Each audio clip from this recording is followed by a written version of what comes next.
You take point! We gotta stop the Hellgas breaking through our lines and get us out of this alive! Yes, sir! Killzone had a tough start out of the gate, but most of it was because of the ungodly amount of hype the game received.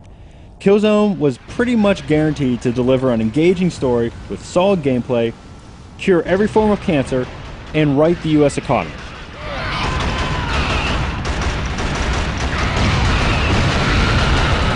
Okay, maybe it wasn't that extreme, but fans were told that it would turn the PS2 online around and make it rival Xbox Live. Now, Killzone failed to live up to the hype and wasn't the Halo killer it was billed to be, but what it is a very good game, and probably the best first-person shooter on the PS2. Incoming Hellgas! Take cover! Killzone takes place on the planet Vectra. The planet is being invaded by the Hellgas, a strange military society.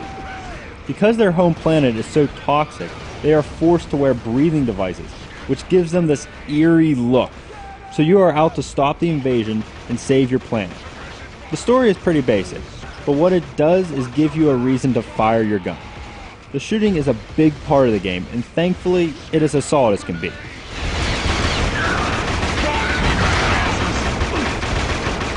Every gun feels the way you imagine it should, with the assault rifle kicking a little to the grenade launchers causing some real damage. The shooting is great, but that is not what makes Killzone one of the best shooters.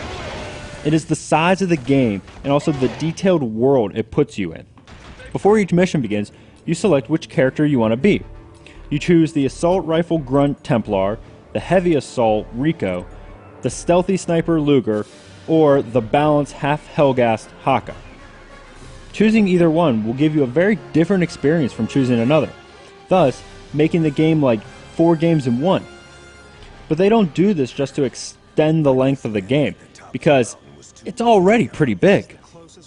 I got to the point where most shooters end, and I thought I had reached the last mission, only to realize that I was just a little over halfway done. This length gives the game a chance to show off some really great looking locations. Instead of the gray and dark urban environments, you will actually get to see jungles, mountains, and even outer space. And all the locations look great with some of the best graphics on the PS2. Everything is detailed and lush with a dark tone, but it really makes you feel like you're on another planet. I really only had a few complaints with this game. One is, while the Hellgas are great enemies with their creepy red eyes and gas masks like the Russians in Top Gun, they quickly become generic.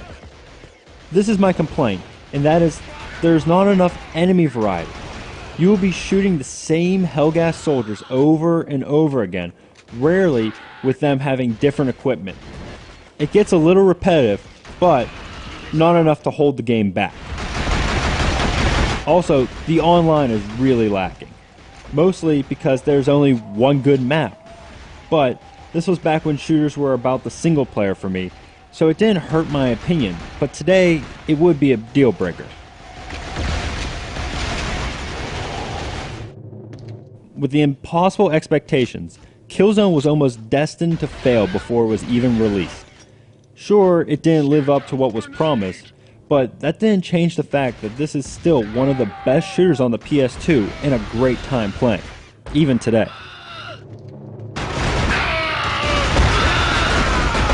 Watch your back! Gun clear.